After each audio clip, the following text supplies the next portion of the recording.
Need help with tax, don't know what to do. The Brysons are here for you. We know every tip and trick. The serious tax talk with the Louisiana twist. Hello and welcome back for another episode of Talkin Tax. Carrie and Angie Bryson here today on a beautiful day outside. And we're going to talk today about a topic that not a lot of people like to talk about, always relevant. Today, we're going to talk about what the IRS does or what they can do to you when you have a tax problem. And mainly that's liens and levies, the difference between the two and what each one means. A lot of people confuse them, even professionals. Yes. I must confess that Angie and I went elk hunting last week, and I still have elk hunting on the mind. So if anyone... Why don't you tell everybody about your elk? No, I don't really want to tell them. This is bucket list. You just want me to tell them that you shot the larger elk. I know. Okay. For elk hunters out there, 5x5 was on my list. I'm not going to tell you about mine then. I just say I did tagged. kill one, though. I tagged, yes. Yes. I did tag, and it wasn't a female. Focus. Let's go. Sorry about that. Back to work. All right. The IRS, like I said, they can do a lien or a levy. And I tell you, I'm going to talk about, I guess we should talk about liens first. So Yeah. You want to take the federal tax liens and tell us about it and what it is and what it's not, when it arises and when it doesn't, and all that good stuff? Well, a lien is the passive way for the IRS to secure its position as a creditor against the taxpayer, basically. It's like to create the analogy of a mortgage. Although you're not giving it to someone, they're just taking it essentially. When you owe taxes, basically, the IRS has a lien rights as soon as the taxes become unpaid, essentially, once the notices go out and they're not paid. But if it goes on for a long period of time, and long is relative, right? Because we really have no predictability about when they're very haphazard about when they file the notices. But if the taxes go unpaid, then the lien arises. And if they keep going unpaid, like I said, they'll file what's called a notice of federal tax lien. And that's what sort of triggers all kinds of things. But that's filed by the IRS in the local courthouse where they know you have property. It can be at multiple places. It can be multiple parishes or counties, depending on which state you live in. And they typically don't execute on those liens, but they can. Once the lien is filed, they've got a security interest against your property, and they can seize it and sell it if they want to. The biggest thing is it keeps you from being able to sell your immovable property and other property without dealing with a lien. For example, if you have a house and you want to sell it, you've got to give the proceeds or make arrangements with the IRS. Otherwise, pretty hard to do to deal with the lien. You've got to pay it off or handle it some other way. I think the big thing about that, the lien, that I think people have the misconception about is that it automatically arises. That as soon as the taxes are assessed, the IRS sends a notice of demand for payment. And once that payment is not met, Boom. The lien is there. Even though the IRS has not filed formally the notice of federal tax lien, which is for the third point. But it's between you and the IRS, that lien is there. And then once the lien is there, then that enables the IRS to levy because they have to have the lien and the levy. They can levy after the lien. I understand. So ultimately, though, the lien is quick. And an important point you made was that it was passive. It's not active. It's just going to sit in the courthouse. Now, it does interrupt your commerce and your behavior a little bit because if you go to buy something and the banks or whatever have to check the records, well, they're going to see the lien. Even though it could be in a different parish, it may not affect the property you're buying. They're going to see it, and the bank's going to get a little skittish on that because they're then going to know about that you have a tax liability out there. Yeah, it's designed to force you to deal with your tax issues. Yes, and very protect passive. the IRS as a creditor. And I will add, from our perspective, because a lot of people will come in and say, "Oh, I have a lien on my property. I want it off." Well, the lien is going to be on the property. Once it's there, the lien is there until the taxes are paid. It's very difficult to get it off unless you, as part of a deal, you get it off and you swap property, you trade property for it, or you full pay. Of course, if you pay it, you can get it off. Yeah, even that is Uh, sometimes a challenge, yes, though. but even Yeah. getting them into a resolution plan doesn't remove the lien.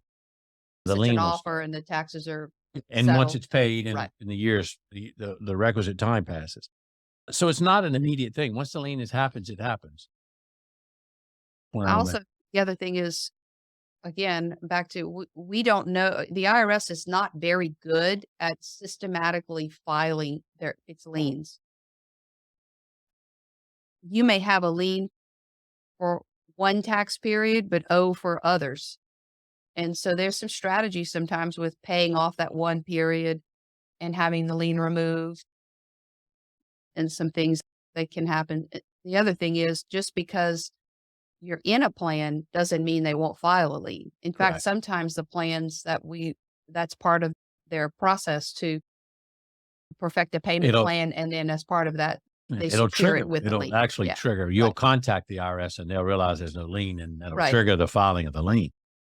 I'm thinking of one particular case I worked on where the client was really wanted a payment plan, but they did not wanted a lien.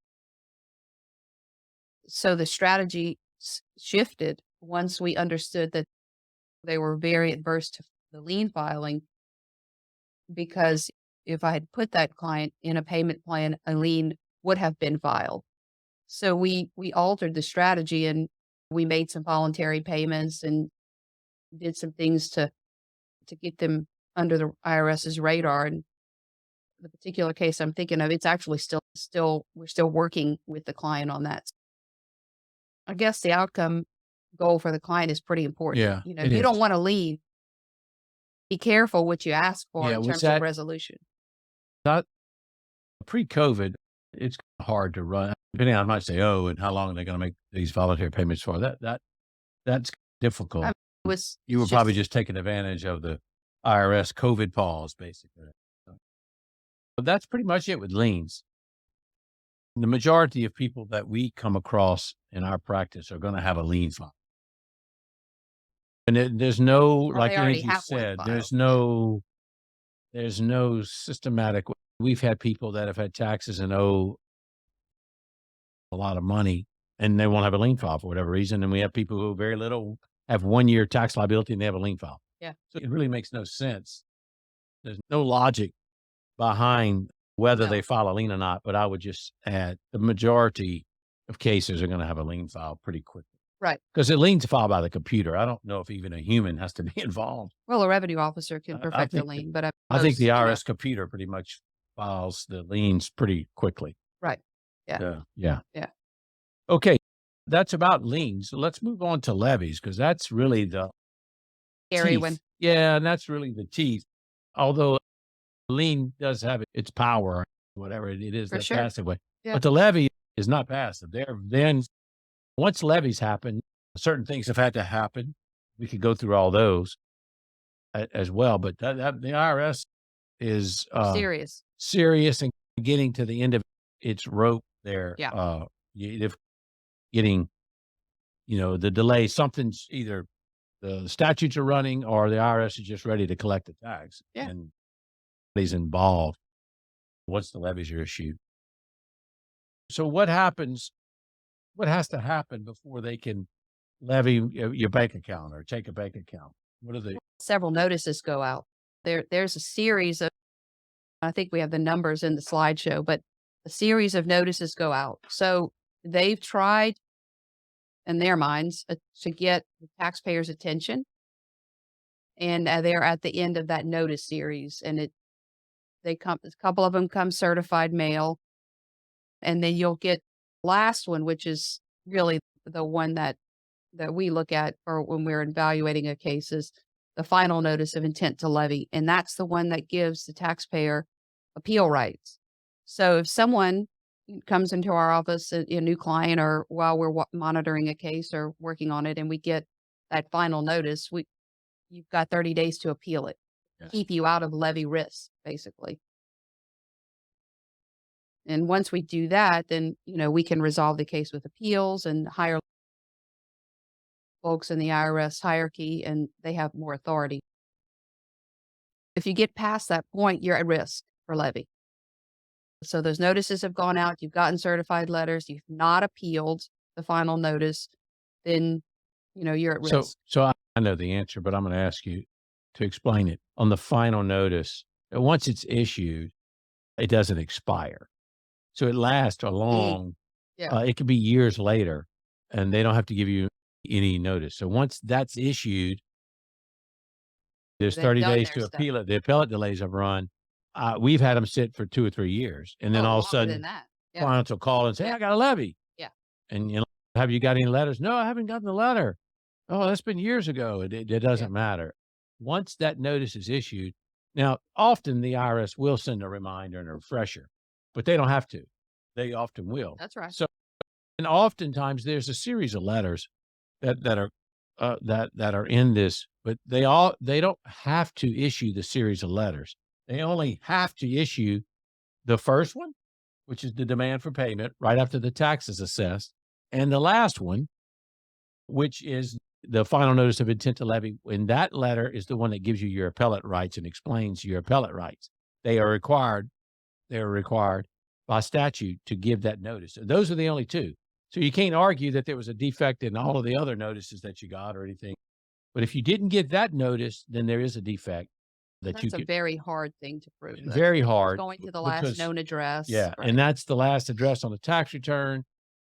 And it has to be sent by certified mail, but the IRS's certified mail is a little bit different than what we understand as certified mail. It's just a little green thing on top of the envelope that says certified mail. You just throw it in your mailbox at the last known address. So it's not like you have to sign for the card or do anything like true certified so- mail. They have a special, and the rule is, unlike in any other area of law, the notice provision is effective upon mailing a notice, not receiving the notice. In all other areas of practice, we have to prove receipt. Receipt. They have to prove that they received the notice. IRS doesn't have to prove receipt. They just have to prove that they mailed at the last address. So Fair. it's not really getting- unfair, but it's But- the way it is. Yeah, practically never had a case where we were able to convince the IRS that the taxpayer didn't have proper notice. It's I know usually it not work- happens, but it's a very Difficult, and procedural. usually it's just, what are you doing? You're just you're wasting delaying time. Yeah. because they just going to issue another notice. So you probably, if you have time, now maybe have argued, we went back maybe a couple years when one and said it was an improper notice or something like that. But if you have time to file or to react to the notice before they start levying, then usually that's the better That's a course. better case. Yeah. Because if not, you're just going to waste a lot of time and money and effort arguing defective notice, which is really going to not get you anywhere. It's a really steep hill to climb. Yeah, it's Speaking of better. elk just hunting. to- you back to elk hunting? Steep hills to climb. They were very steep. some of those. Mountains. Yes. Yes. Literally. Yeah. There's not a lot of mountains in Louisiana, so I don't think we were really prepared Anyway, for what we it's were a nice doing. analogy. Yeah. Yeah. Good analogy. Yeah. Yeah. Anyway, Actually, so it was a week ago today that I tagged.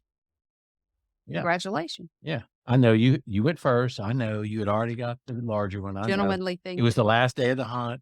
I had to make sure that I tagged. Any other excuses I'm we need grateful. to go? Yeah. Okay. Yeah. All right. Let's get back to work. Okay.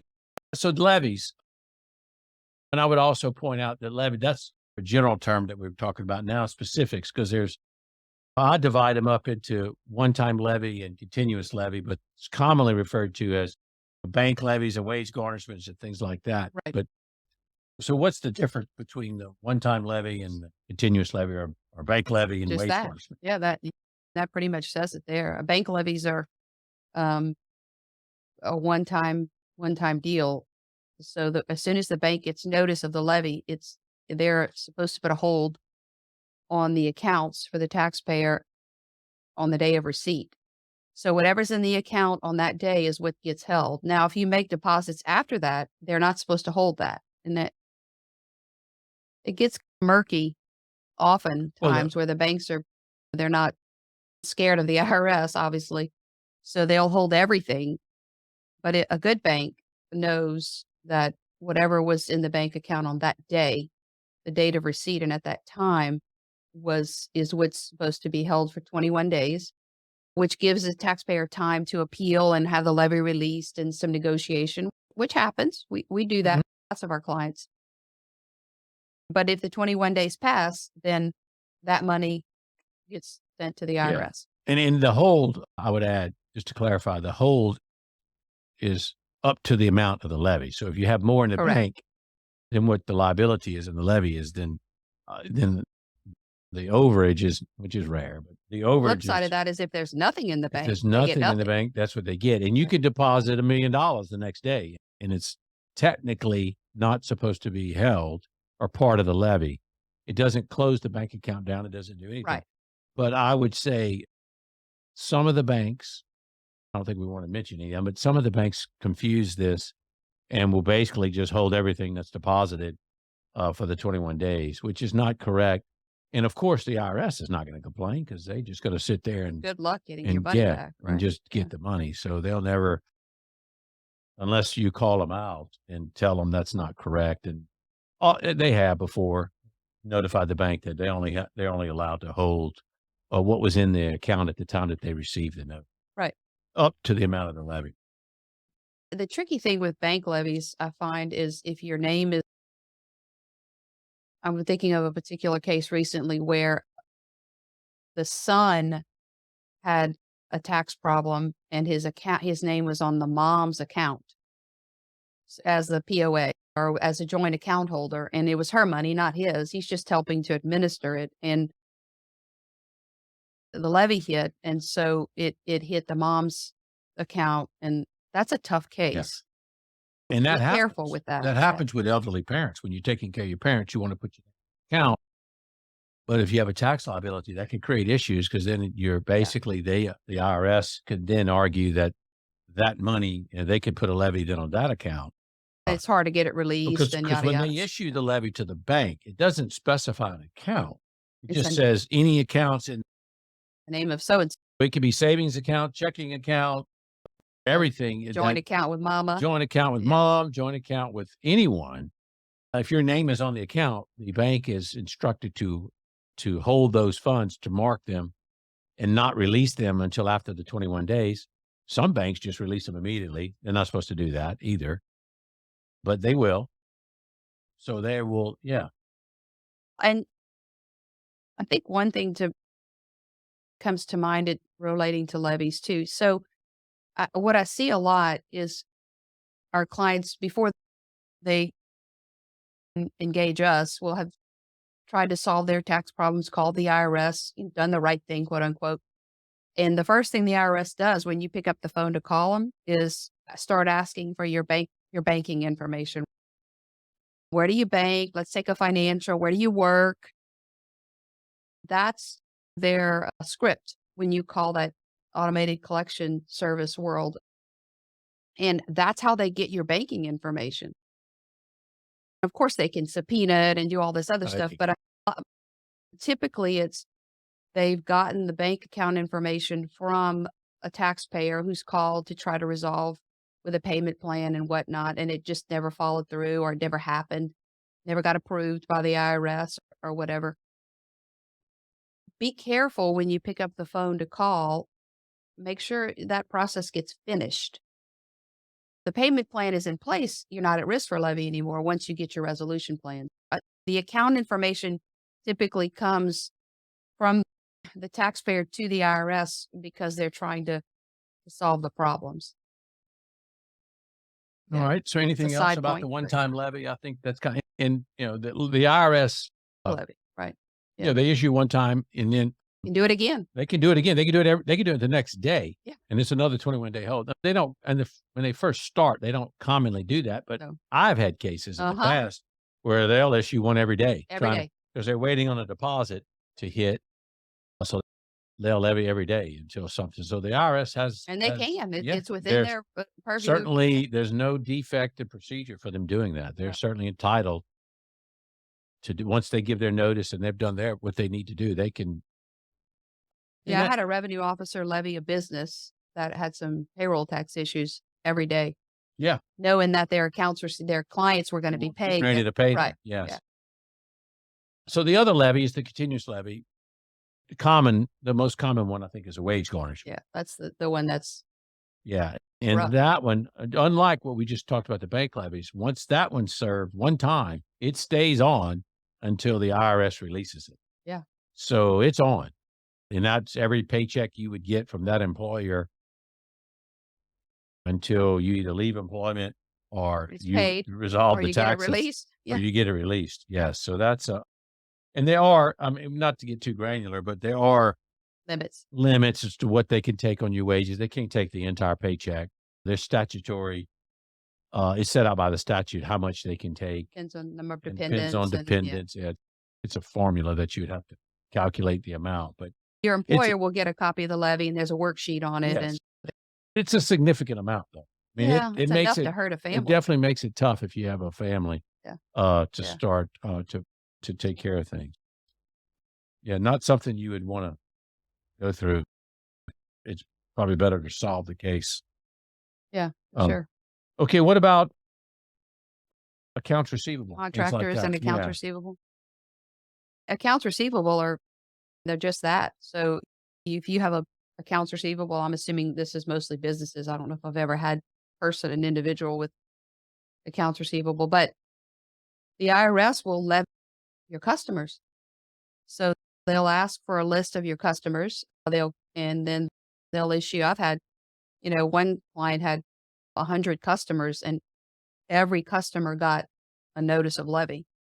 And when they do that, invoices you have out to that customer for payment, at the time, it's just like the bank levy, whatever's owed to the taxpayer, the It's business at that That's a time, one-time levy. one-time Yes. levy. So it's a 21-day hold. Same deal. But Same it's the for- entire amount. Right. And unlike a wage levy with the statutory minimums that they have to leave, when it's the one-time levy, they get everything up to the amount of the levy. And it doesn't matter if they do 100 and it's each one gets to go up to the amount of the levy. It's a broad net. Yeah. So they do cast a very broad net in that case. I think the big issue here that is when you're a 1099 worker or an independent contract worker, Mhm. I know a lot of times the IRS will try to issue a Wage levy. and technically they're supposed to do a one-time levy, which has good and bad because the one-time levy, they get the entire amount of the payment, but it's over and done. They got to issue another one. Whereas the IRS will oftentimes argue that they'll issue a wage levy to an independent contractor so they don't have to keep issuing the same levy. And I mean, we fought that fight a lot. A lot. Sometimes, I think the bottom line is it boils down to if it's an independent contractor that's getting the same pay but he's just an independent contractor, but he's getting the same payment every week or every De 2 facto weeks. employee. It's kind of, I think the IRS probably is a lot less reluctant. I think they stick to the guns. But if it's truly an independent contractor, One time. oh, it's a one-time levy. Technically, it's supposed Just to like be. a customer. So they'll try to skirt it and do the continuous levy on the independent Oh, contractor. yeah. Yeah. So you Well, got if you don't know any better, then you don't know what to fight. You don't know how to fight unless. Right. So it's important to have some weapons in your arsenal. Make the distinction. yes. So, Yeah. all right. I know a common one, Ange, that I always get asked is, what about other stuff like my IRA or my 401k or my Social Security? Can they levy that? That would be yes. It's always yes. All of the Yes. above. Those retirement accounts are rough. They're pretty reluctant to levy a retirement account. It takes a lot of work. It's got to be approved by counsel, and there's a lot of paperwork involved. But they can. Yeah, Yes. they can. We've had cases where the clients wanted the levy to happen against their retirement account. We've actually requested it because they avoided the penalty Yeah. of having to cash it out. So if the IRS, I was going to make that point, Right. the IRS levies the account, Right. you don't have to pay the 10% early withdrawal penalty. Yeah. Yeah. And I mean, I've substantial for some I've clients. solved a case like that. Yeah. Well, I Yeah, know we that requested it. where you go request it, say, take it out of my 401k or whatever's done. But if the IRS takes it, you avoid the penalty. Yeah. I've also had IRS, I've requested it and they've told me, no, it's too much work. Yeah. They don't like doing Go it. get it, They'd rather you go basically. get it and pay the Yeah. penalty. Right. So that's always push Yeah. and shove. And I think people often want a common question I get too is, can they take my house? Well, wait, back to the Social Security. They can also levy Social Security. Yes. Up to So the amount though. They don't get it there's a all. limit. Yeah, Yeah. there is a statutory limit that they Right. can So take. yeah, that's a big one. We have several clients who And that's a continuous levy. That that's one, all. that's Yeah, that's on like until they wages. take it off. It's just like wages. Yeah. Yes. So the house. The house. What about the house? I get that all the time. Can they seize my home? And what do you say? Certainly they can, but they rarely do. If you have second homes or third homes, then those are more than likely Right. to be taken. But your home is rare. Primary residence is Yeah, pretty they don't secure. that create. You have to really do a lot of avoiding them, and they have to usually suspect a lot of other activities going on that you're really trying to avoid paying the tax before they take your. With the caveat, They- they can, and they will seize and sell a primary residence.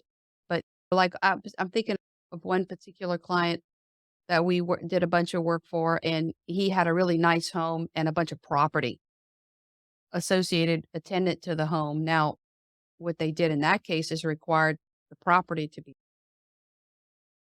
Except for They parsed it except for out, the lot where partition within reason. it was divided. I remember Uh-huh, that case. It yeah. was a divided piece, and it was Right. easily. And it was worth a lot of money, It was and easily. he owed a lot of money. Yeah, Yeah. it was an easy deal. They're not going to make you homeless because that's counterintuitive. We're going to make you Mhm. dependent on government assistance, but pay you, that doesn't make sense. Sure. But it does happen. Yeah, and airplanes, boats, That's motorcycles. seize and They sell like to seize and sell luxury those. items. Yeah, yeah. Guess that's a good way to describe it. What they deem luxury items, Yeah. not necessarily what we would call luxury. Sure. Yeah. Okay, so I think that covers it. Is there anything else about liens and levies? I think we covered everything. Yeah. The big takeaway is a levy is an actual taking. They're going to take Yes. it's a taking, and the lien is more of a passive way for the IRS to protect its interest as a creditor against the taxpayer. So the question, if I'm out there, the question I would have is, how do I prevent it? And how do I prevent it? That would be the Just question. deal with it. Yeah. Yeah. Enter into a resolution plan, whatever, something, and a payment plan, an offer, Well, like currently non-collectible stat, all of the Yes. above. And I would add, you don't even have to, as long as you submit a formal request for resolution, and it's not submitted solely to delay the collection, Absolutely. that should suspend the collection activity until you get an. Puts you out of risk. Yeah, That so you removes should the be risk of stopped at levy. risk. So basically, and then what I tell people when they say how to prevent it is, don't put your head in the sand. If you have an issue, deal with it. Don't ignore it. It's not going to go away. Solve it. And if you need help, get help. If you don't need help, then go solve it yourself. But either way, you have to solve the problem in the best way that you can and what's best for you. The problem I find a lot is when people just call the IRS. First of all, they have to sit on the phone for 4 hours and they wait forever. But then the IRS quickly starts asking them about their bank What I account said. and stuff, Right. and they get them into what I call a bad plan. Always a payment plan Yes, someone it's can't a payment afford. plan. It's never going to be a negotiated settlement or anything like that. It's a Right. payment plan that someone can't afford. And I probably half our clients come in with the payment plan that they try to do themselves and they can't afford it. And then how they get out of it. And sometimes it's very hard to get out of them. It takes work. And You've got to you've got to undo something that's been Right. done And already. the IRS they're already dealing. You did it before. Why'd you agree to? All this kind of stuff. You don't want to do that. You really want to understand what you're trying to do and try to get the best deal you can get the first time. But that's the way to prevent it, is to deal with the problem and get into resolution, or at least submit a formal resolution, not on the phone. You can't just call and say, okay, I want to do this. You really need to submit something probably in writing to formalize Or and stop it. if you're going to do it over the phone, which is Then you need we to finish it like you said finish it. before. Yeah. You got to stay have on to until you stay get on it it. done. because Yeah. they'll say, "Oh yeah, we'll call you," or the typical is call us need- back in 30 days. Or I need to talk to my manager. Let me go see if my manager will approve You'll this. get a and then letter and blah, blah, you'll blah, and it never hear just from them dies again. there. Yeah. Yeah. So basically, Yeah, that's we covered it. Yeah. If the IRS Good is, job. if they start coming after you, then do something. That's really, I tell people all the time, it sounds simple, but it's really, it's time to do something. Either determine initially whether you're going to do it yourself or you're going to get help. If you're going to get help, the sooner, the better, because Yeah. the IRS loves to work from a position of leverage. And Well, once levies and liens are leverage. that's about as the most That's the leverage. The hammer. Once Yeah. they start levying, they have a leverage. It's things that we can do and other that you can do for yourself to prevent getting in that leverage situation. Right. But if it happens, then we deal with them all the time. But it's usually generally better to deal with the IRS when you're not in a leverage position. Agreed. Okay. All right then. Yeah. I think Well, that covers it. Yeah. wanna send Thank us you. off? For Bryson Law Firm, we are here to help with any levy, any lien issue you have. And again, as Carrie mentioned, doing something is really the best course of action to get it done. Thanks for listening up. And if you have questions, always visit BrysonLawFirm.com. We're here to help you guys. Thanks a lot. Bye-bye. And if you want to talk elk hunting, just give me a call. Thanks, everyone. Until next time. Bye-bye. Bye-bye.